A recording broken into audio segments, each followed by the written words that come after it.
Hello everybody, I'm Ben Coleman, one of your hosts for the Florida Aviation Network, coming to you in the clear. We're streaming live, and actually, as a matter of fact, you may be seeing us in the comfort of your living room, which shame on you. You shouldn't be there, you should be here. Lakeland Linder Regional Airport, 41st Annual Sun and Fun Fly-In and Expo. And every now and then we run across somebody that has something to do with this event organization. And it's grown quite a bit in 41 years, and there's folks there's volunteers behind this screen, on these cameras, back in the back room in post-production, up on the flight line, helping aircraft get here and there and yonder, and that they all have a leader. Somebody's got to be in charge of this, surely. Oh, it happens to be Leenhouts. Is it got named Lights? Is that his name? Lights? Lights.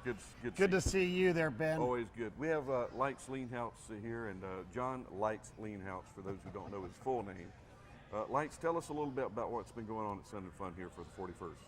Well, it started really quiet on Sunday about a year ago when we shut the last one down, and it's been building a crescendo for the last 12 months until all of a sudden we woke up and here we are once again in Sun and Fun 41st year.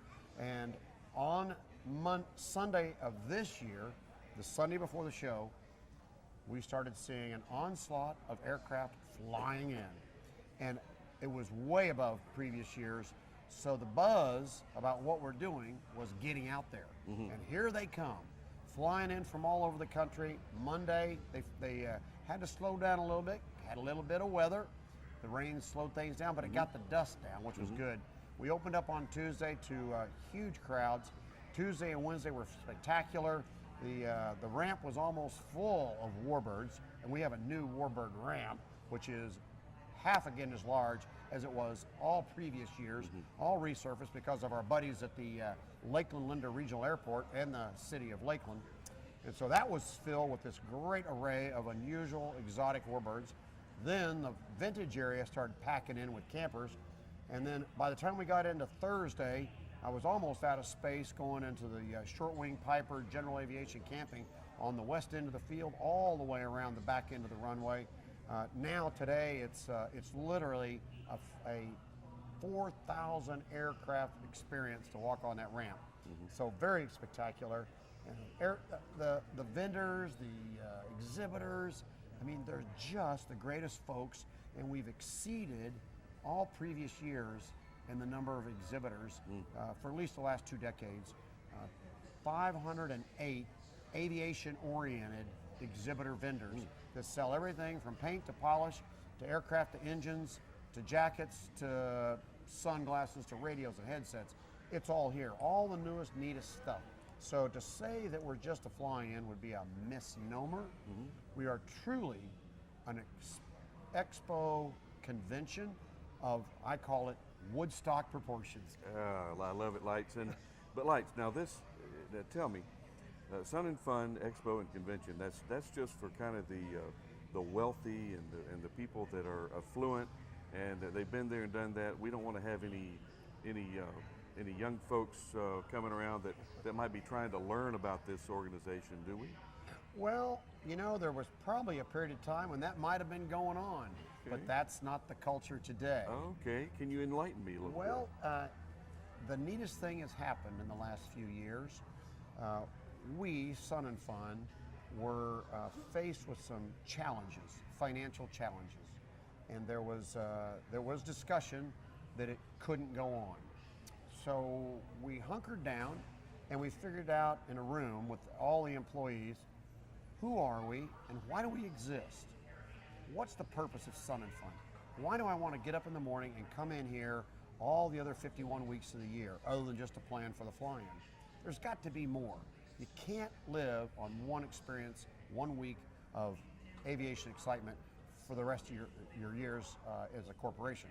So we came up with this mission and vision. That's where you start. That's the foundation. And the team said is to preserve and enhance the future of flight through world-class events, inspiring and educating people of all ages. So when you break that down, it makes a lot of sense. We preserve and enhance. We're building the future. world-class events. We put more on. That's plural, not singular, plural. Inspiring and educating people of all ages. That's the key. Educating. We know there's a shortage of professionals in aviation. The community has shrunk over the last 20 years to an all-time low in comparison to previous years. AOPA's got the numbers. Right now we're looking at a pilot shortage of over 500,000 pilots worldwide by the year 2035. And over 528,000 mechanics. Yes. This is phenomenal, really. So, we have a mission. That's our foundation. What are you going to do? You got to figure out how to do more events. You got to bring more aviation in here. And then you've got to have a purpose for people to want to give. Did you know that Sun and Fun is not a capital company? We are not a for-profit. Sun and Fun is and always has been, but not widely known, is a 501c3 not-for-profit whose purpose in life is to inspire and educate. So what do we have here to make that says, well, how do you do that? Well, guess what we created? We created the Aerospace Center for Excellence. Not of. Of insinuates you are. For is for you to get young men and women to come in here and learn to be better than they are when they walk through the door the first time. So we now have a 7-building complex that supports aerospace education, STEM learning, science, technology, and engineering and math, that we use year-round for as young as 8 years old, all the way to somebody maybe as old as you. Now that's pushing it. That's pushing it, Lights. Well, we try to focus on the youth of today. So now that we've created this complex, this Aerospace Center for Excellence, we have a high school, 350 students. We've got another 150 to go before we max out. We just got certified as one of only five high schools that have an FAA-approved airframe and power plant mechanics course. So that's what we do with those students. They are learning to work on airplanes. When they finish in the classroom, they work into our Bueller Aerospace Resource Center. Skills are taught with people that have done it like you and I, and they learn all afternoon. Or another thing they can apply for is a scholarship to learn to fly. So when you fly your airplane into here, wealthy or just an average guy like myself and you, the money that we gather to pay for this, the excess rolls back into scholarships to learn to fly. So if I did have I was fortunate enough to come under, hit the lotto, inheritance or something like that, if I wanted to really help and give back and preserve this industry, is there something that I could participate in at Sun and Fun? Absolutely. Sun and Fun is, in essence, is a foundation, a fund that we gather gifts from philanthropic folks, or we earn it through events such as a fly-in, which is, this whole fly-in is nothing more than a fundraiser. It's a fundraiser for the future. They can give to us under the www.sun-in-fund.org. We give them a tax write-off, and their monies go into building new additions to this, or scholarships to learn to fly, go to college, become an A&P mechanic, and now we're just starting down the path of working on an engineering program. So all of those monies are there for the next generation because we're running out of the right people we need. And you and I both know learning to fly ain't cheap. All right, so we go $10,000 to $12,000 per student, and we grant that to worthy students. And you think, well, is this kind of like the Young Eagles program? On a grander scale. We don't tease them with a tidbit, we feed them the whole meal, and they walk away full of aviation. So when we're done with these students, they are pilots, licensed by the FAA. They start out in gliders if they want, they can do light sport, and then they go on to the powered flight for a real private pilot license. We estimate we spend about $450,000 a year to push through approximately 35 new pilots every year, or scholarships to go to an aviation-related college degree. And that starts right here. We're the only place in the world that does that. Did you capture that? I got it.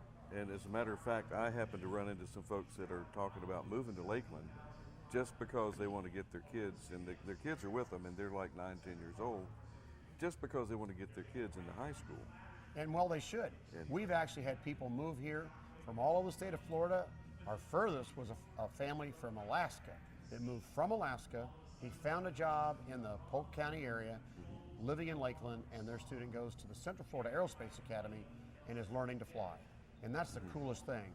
So we hope that we're going to be able to create this replicatable process, a program that others can copy and turn around and build it everywhere else. Now, so we're working with the Aircraft Owners and Pilots Association, with their president, Jim Minnow, and we are giving them our example. They spent most of a day here, studied our program, met with our leadership consortium, and they walked away so impressed that they said we could be the ultimate model to help others do what we're doing, because we know how hard it is to get into aviation. And for a lot of the kids today, they look at it as, why do I want to do that? It doesn't pay that well. Well, it will be paying well. It is coming back. The supply is greatly less than the demand. So we know fully well that the airline pilot that's starting in the regionals, who's making $9 an hour to fly your happy ass around, that person is going to be making a lot more than that in less than 4 years, because the industry will have to pay that to get them into the industry. Well, and the beauty part, Lights, and you know this from your career in aviation, is sometimes there's a little bit more to pay than a paycheck. Right. The reward, and just walking in today, as a matter of fact, walking by one of the tents where I see some of these old codgers, like me, standing there with a hammer and a nail with some young ones, 10-year-old, 11, 12-year-old, showing them how to put together a wing rib. Now, and that, you know, I could have gone all week if I didn't have to make a house payment. That would have been fine, but that meant more to me right there at that moment to make me realize what I was doing walking in here, trying to get a hold of the audience and the crowd here to share this experience and to get them here to Sun and Fun, or any of it doesn't have to be just Sun and Fun. This just happens to be the best, second largest in the nation. Right. First, it's the largest convention in the state of Florida. Right. And your staff, you've got to have a staff of probably 2,000 or 3,000 people to put this on. Tell us a little bit about the folks behind the scenes to help make this happen. We have, first of all, we are all referred to as volunteer staff. Everybody's on the volunteer staff. We just happen to have 20 folks that are paid daily to be out here throughout the year putting on the other world-class events. Was that 200? That was 20. 20 people put this thing on, with the help as we close in on the big fundraiser, which is the fly-in. Another 300 to 3,500 volunteers that come from all over the world to volunteer. We have a guy working the ramp right now who's been coming here for 20 years, who flies in from Germany. They come in from Canada, they come in from Mexico, Brazil, and they all help in some form or fashion as volunteers. We couldn't do it without them, because you know the thing you got to remember is that we could do this probably 10 times better than we currently are, with more efficiency and more effectivity, if I wanted to pay a lot of people a lot of high-priced salaries. But we don't. We can't, because then we'd have no purpose, would we? There would be no money left over. What are you going to do to help? How do you fix the future if you're just living from day to day on your paycheck, which is what they did for a while? We fixed that. So now we cut our overhead down, reduce the cost to put this on, and the revenues we're generating, we're able to turn back and do something good. We call it cradle to career in aviation.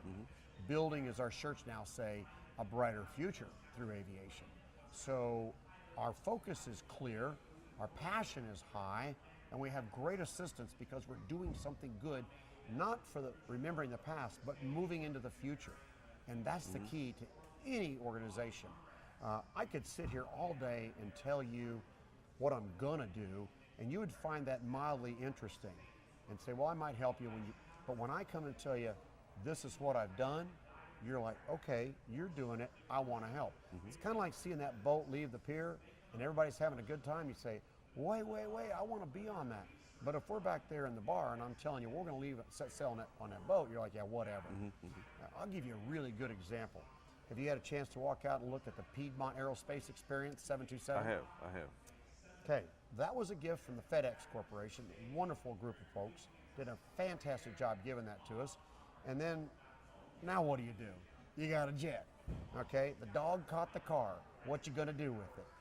So we sat there and thought that out for a while and realized it's an asset if you use it properly. So with the help of others, because of our Aerospace Center for Excellence, we had grants and donations that exceeded $500,000 to turn it into the one of a kind in the world, a living, breathing, fully functional 727-200 Boeing jumbo jet classroom. So when the bell rings, starting in the fall of this year, students will leave their classroom, walk across the parking lot into their other classroom, which is a 727, and they'll be able to go through the whole checklist, fire up the APU, start up the engines, check all the systems.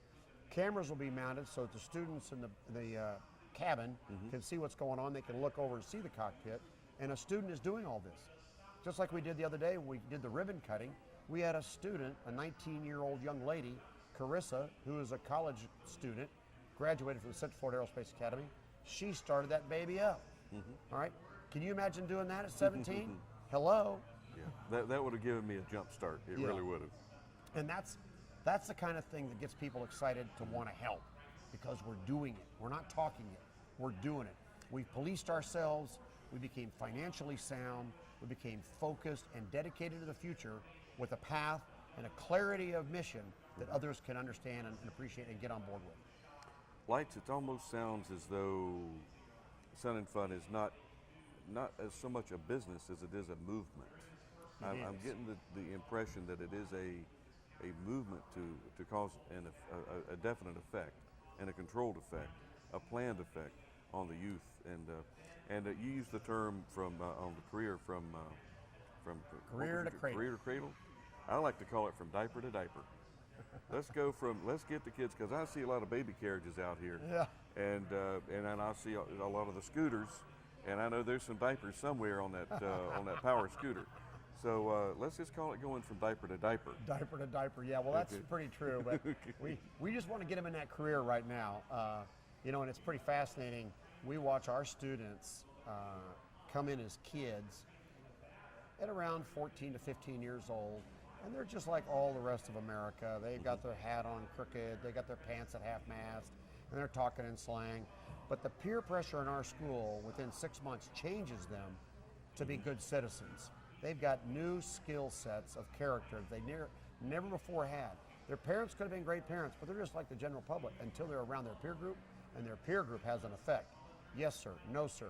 They wear uniforms. They're focused. They got a plan. They're going somewhere. And the other ones are, if I don't do this, I'm not going to be hanging out with the right group, and that's the right group I want to be with. And so they get it. And it's a neat transformation to watch. And then, of course, when we put them in the cockpit, and every freshman flies, every freshman goes for a flight of orientation, and to watch their motivation, their interest roll so quickly from being just a general young man or woman to a real young adult, it's so rewarding. I mean, the brightest day of my day out here every day is when that bell rings and they come flooding across our campus, and they're involved in working on airplanes. Like, they built their own J3 Super Cub from a box of bolts, and they put it together, and it's flying in the show. They're flying in the show. There's 17 and 18-year-old kids flying in our air show. Where are you going to see that somewhere else? Well, it all adds to in the career path. You have to have a culture, and I think you guys are successful in developing that culture and the integrity that it takes to. And we can't say that there's well, yeah, you can say. Enough with the political correctness. There's a right way and there's a wrong way. That's right. You go walking by in a sidewalk and you walk by a bunch of trash or something. You kick it out of the way. That's not the way to do it. We stop and pick it up, put it where it belongs. Set an example. Yeah, and I know that you guys are working very, very hard to establish that culture and that integrity in all of the folks that have anything to do with this campus. And another reason that if you haven't been here, you need to really come and see what all this is about. Is there anything more? It's just airplanes, airplane. What else are you doing, Lights? Well, we're doing safety seminars. We now have Rusty Pilots with AOPA going on here at Sun and Fun. We do EAA workshops throughout the year. We team with them. We bring in our new group, our new partner, Carlisle Events, out of Carlisle, Pennsylvania, to do large car shows. You go, well, why would Sun and Fun do a car show? Well, it's because they bring people that have airplanes. People that buy classic cars usually have an airplane to get there, and that's the kind of people we want to attract to see what we're doing and help them help us. So we're doing all kinds of events like that throughout the year, and we do birthdays and bar mitzvahs and weddings. We do dog shows, gun shows, motorcycle shows, you name it. We are a campus that has, the only limit we have is good common sense. And so we provide a venue for so many different organizations to come out here and do their event, and then they see what we're doing and they want to get involved. So it's actually sharing our vision with people that heretofore we could never have touched. But because we invite them to do their event out here, they become exposed and then they become excited. We're also teaming up with all the surrounding counties and the state of Florida to help us in our vision and our growth. So we've got all the surrounding counties, all the major airports that are now becoming sponsors. Like you go into Tampa International for the last week when you got off the airplane and you walked into that concourse, every single video board up, all the big ones, had Sun and Fun on them. What was going on out here, they're still going on right now. So that's a cool thing to have happen, to get people to come here, because if they don't know how to help. We want to help you help us. Well, we can, that's what's going on in Tampa. What can we get going on at MCO? That's a challenge. That'd be a challenge to get MCO's monitors to have a Sun and Fun all over the place. Well, we're working on it. We're working on it. We got 2 monitors we just got, and now we're working on more. And let's just go ahead and start a rumor. I love starting rumors. Let's just stir it up, okay? I understand that you're going to build a lake out here, and you're also going to have a boat and marine show. Well, that's close, but it's going to be, what we're really going to do is we're going to extend our runway, our grass runway, and we're going to have a 2,000-foot grass runway, and on one side of it is going to be a 10,000 square foot brand new hangar for the Lakeland Aero Club to put their airplanes in and fly out of, and we're going to have a 6,000 to 7,000 square foot clubhouse for our Lakeland Aero Club on the campus. So students will have after school activity coordination, so they'll be able to work on the airplanes, fly their airplanes, have their club meeting, do fundraisers, because just because they got their license doesn't mean they need to stop flying. We want them to continue, and the way to do that is they find a way to take care of their aircraft and fly for a lower cost. So we've got all that going on right now. But let's get back to the lake. I want you to build this lake, and I have one. It's over there behind Hangar C. We had one here Monday too, didn't we? Or was it Sunday? We had it on Monday. You could have gone float. Actually, and Sam over there at Aviat Husky, he has a seaplane in his lake right there at his display. He floated it. He floated a seaplane on his own lake. And you know, the weather's always kind of a bone of contention, and it is this time of year in Florida, period. Early in the month, late in the month, you're going to deal with weather. Yeah. But that it weeds out the weak ones. You know what I mean? I love to see folks scurry when a rainstorm comes, and then after you get wet, how wet can you get? Let's go and enjoy walking around. I'll tell you, on Thursday, get out of the lightning. Stay away from the lightning. When we had Thursday out here and it rained pretty hard in the morning, it didn't stop them a bit. They were all piling in. They were walking around with their raincoats on and their umbrellas. And then the skies cleared up around noon, and away they went and had some fun. I will never forget. I saw a guy walking around. He had one sock on one shoulder, one sock on the other shoulder, just walking and having a big smile on his face. And says, "You having a good time?" Oh yeah, and that's the spirit that I like to see at a public event of this nature. Oh yeah. And the crowds. I mean, there's a lots of people, but it's so spread out. It's hard to say. And I'm asked, well, are there more people or less people this year? So, well, I really don't care, but there's a lot of folks out there. Right. We're pretty much looking a lot like we did last year. Last year was a record year for success in the Sun and Fun 40 years. This year looks almost identical to it with the same large numbers. I can tell you, though, the one part that's really important, and this is a key component of Sun and Fun, we have the convention, is we pride ourselves in bringing in good quality exhibitors, and they want to see buyers. And for a while during the recession, there wasn't much going on. Well, now they're buying. We had one propeller company sold over $1 million in 2 days. $1 million in propellers in 2 days. That sure paid for the trip, here, didn't it? And you talk to the other vendors, and they're happy campers. Yeah. People are buying, and they're getting good contacts, so it's awesome. Yeah, and if a vendor here is not successful, it's not because of the event or the venue. It's, Oh, no, let's look inside. Yep. Quit blaming people. They're happy. So they're happy. We're happy. Okay, we've had the teams. We have the 2 jet teams. Got our lovely here. friends from Breitling, USA, who brought over the Breitling team from France, from Dijon, France. And we also have the Thunderbirds, who are back and better than ever. They looked really good yesterday. I'm expecting a fantastic show out of them today. It will be a good one. And what can we look for in the future from Sun and Fun Lights? To continue to produce more pilots and mechanics than anybody else in the world. Okay, and I want to hear that phrase one more time. What is our phrase? A brighter future through aviation, and it's going cradle to career. Or diaper to diaper. All right, Lights, thank you so much. And Appreciate it, Ben. Thank you for being part of the team. It's a pleasure. It is a pleasure. You just sit there and relax as I close this one out. Roger. And this, again, is Ben Coleman of the Florida Aviation Network. And we are in the clear. And I believe you're watching this on the cable television station. And if you're not, you can always watch it streaming on the website. And we are the official Sun and Fun Television Network. And we're going to build, just as Lights is building here, we're going to be building for you.